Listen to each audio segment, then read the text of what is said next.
This is the story of a Jewish rabbi, physician, and philosopher who went from being a persecuted refugee in Spain, Morocco, and Palestine to Sultan Saladin's personal physician in Egypt and the revered head of the Jewish community. His work in medicine, philosophy, and religion is considered of great importance, influencing scholars of all faiths up to the present day. Moses bin Maimon, known as Maimonides or Rambam, is a prime example of a non-Muslim figure living in Muslim lands who reached the pinnacle of his craft during the Islamic Golden Age. Bin Maimon was born in 1135 in Cordoba, Spain. He was raised in a distinguished family and studied under his father Maimon. From an early age, he astonished his teachers with his incredible depth and versatility. But before he was 13 years old, his world was rocked by persecution when the Almohad dynasty took control of Al-Andalusia. The Almohad dynasty, unlike its predecessors, curbed religious diversity and also sought to suppress diversity within Islam.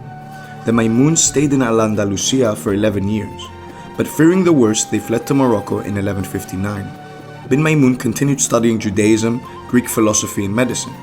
Later on, he fled again, this time to Palestine. But at that time, the land was controlled by the Crusaders, who were hostile to Jews. So after a short while, Bin Maimon and his family moved again, this time to Egypt, to Al-Fustat, which later became Cairo. In Cairo, Bin Maimon was plagued by personal problems. His father died, and his brother, a wealthy jeweler, met his fate in a shipwreck, which also sunk the family fortune. Being a rabbi was a public service and didn't pay the bills, so Bin Maimon started using his medicinal knowledge to become a physician and earn a living. Word of Bin Maimon's skills as a physician spread rapidly, and eventually he rose to become the physician of the legendary leader Saladin, and later his son Al-Afdal, who took him in as one of their own. At the same time, he became the leader of the Jewish community in Egypt, teaching and helping his people with various personal and communal problems. Maimonides has started his literary work from a young age, an effort that he continued during his stay in Egypt. Among his most important works is the commentary of the Mishnah, now considered to be a fundamental text to Orthodox Jews. After completing this work from the age of 23 to 33, he composed a book codifying Jewish law, the Mishnah Torah, which he also labored over for a decade. The Mishnah Torah is considered his most important work.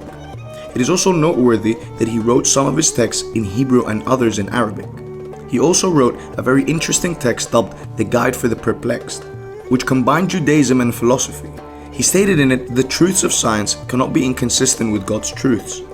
Thus, in a sense, science is the work of God and should not be denied. Essentially, Maimonides recognized that life moves forward and that God is behind what science is discovering, helping believers accept the future and to not be trapped by tradition or what was once considered wrong. He died in 1204, and his body was brought from Egypt to Tiberias for burial, where on his tomb is inscribed the epitaph, quote, "From Moses to Moses, there was none like Moses."